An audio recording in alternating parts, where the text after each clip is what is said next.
Hello friends, मेरा नाम विवेक सिंह राठौर है एंड मैं आपको अपने यूट्यूब चैनल पे तहे दिल से स्वागत करता हूँ।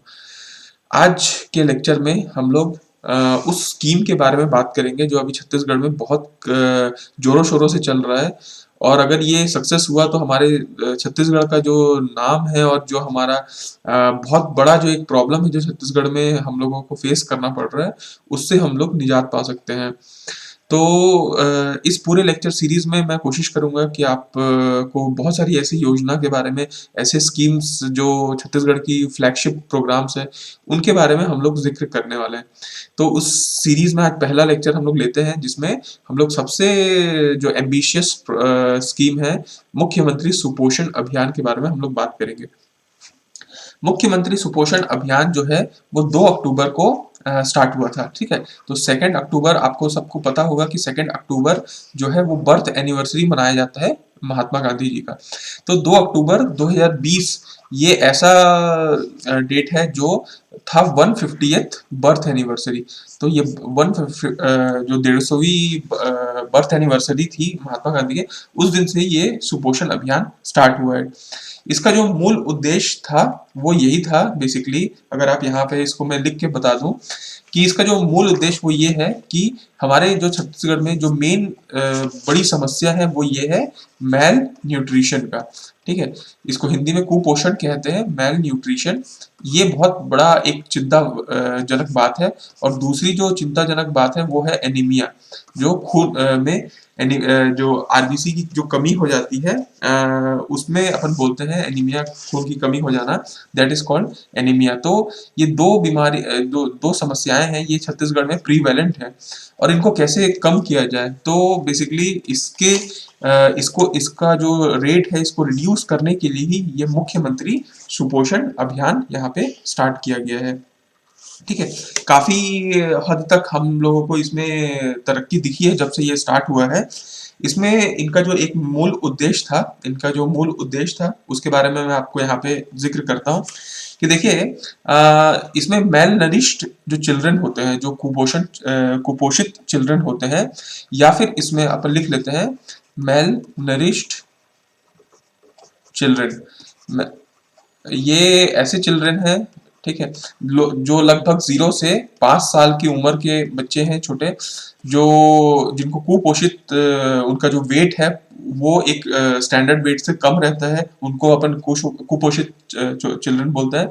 और कुछ जो माता बहनें होती हैं, उन लगभग 15 से, आप यहाँ पे लिख लेता हूँ फीमेल या मदर्स, फीमेल मदर्स, ठीक है, ये लगभग आप बोल सकते हैं कि 15 से 49 ईयर्स, यहाँ तक की जो महिलाएं का जो एज है, इसमें अगर किन्हीं को खून की कमी हो जाती है वगैरह, तो उससे निजात पाने के लिए ये मुख्यमंत्री सुपोषण अभियान लागू किया गया है।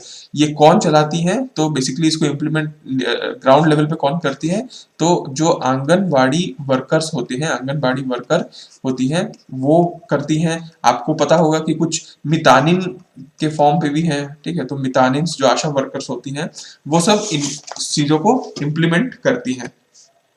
इसके बाद हम लोग नेक्स्ट आते हैं और देखते हैं कि देखिए, बेसिकली इसमें कई बार ऐसा होता है कि जो सीवियरली मैल नरिश्ड चिल्ड्रन होते हैं, जो बहुत ज्यादा स्तर पे कुपोषित होते हैं, उनको न्यूट्रिशन रिहेबिलिटेशन सेंटर में भी रखा जाता है।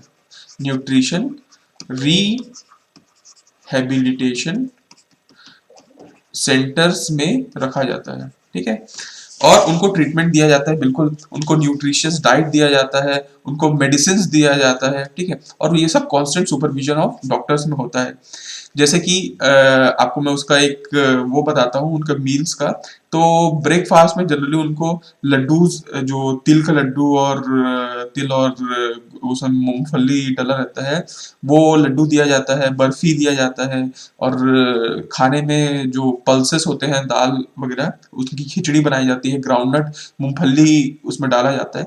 तो ये सब ऐसे चीजें होती हैं जो आपके वेट को बढ़ाती हैं और न्यूट्रिशन देती हैं। तो इससे जो मेल न्यूट्रिशन की जो समस्या है वो काफी हद तक कम हो सकती है। तो इसका जो आप लोगों को मैंने पूरा बताया कि इसका जो मेन उद्देश्य था वो मेल न्यूट्रिशन और एनीमिया का जो रेट है उसको कम करना है, ठीक है। हालांकि इससे पहले भी एक स्कीम चल रहा था, इससे पहले सुपोषण अभियान आने से पहले उस जो बस्तर में चल रहा था और वो काफी सक्सेस था, उसी से इंस्पायर होके फिर ये स्कीम लाया गया। उस स्कीम का नाम था हरिक नानी बोरा बेरा, सॉरी, हरित नानी बेरा। ये बस्तर में चालू किया गया था। एक और था सुपोषण दंतेवाड़ा। तो ये दोनों स्कीम चल रहा था बस्तर साइड में और इसका काफी अच्छा रिस्पांस था और इसी अच्छे रिस्पांस को देखते हुए इसको पूरे छत्तीसगढ़ में लागू किया गया, ठीक है। तो और इसको इम्प्लीमेंट कौन करता है, तो इसको और महिला विकास जो विभाग है वो करती है, women and child welfare department. ये ऐसा डिपार्टमेंट है जो इसको इम्प्लीमेंट करती है, ठीक।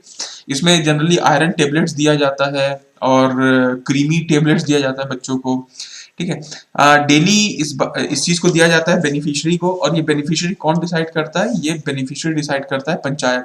तो जो लोकल जो पंचायत होते हैं, ग्राम पंचायत होते हैं, वो डिसाइड आइडेंटिफाई करते हैं कि कौन इसके बेनिफिशियरी रहेंगे और उन बेनिफिशियरी को दिया जाता है। इस पूरे जो क्या बोलते हैं सुपोषण अभियान का जो वो है टारगेट है, वो टारगेट सेट किया गया है कि इसका जो टारगेट है वो ये है कि 3 साल में, आगामी 3 साल में छत्तीसगढ़ को anaemia free, malnutrition free बनाना है, ठीक है। तो पहला तो मेल न्यूट्रिशन फ्री ही है टारगेट, तो इसको आप लेके चलिए, मेल न्यूट्रिशन फ्री छत्तीसगढ़। ये हम इस सुपोषण मुख्यमंत्री सुपोषण अभियान का टारगेट है और ये काफी एम्बिशियस प्रोजेक्ट है, इसलिए एग्जाम्स में भी आने के इसके काफी चांसेस हैं।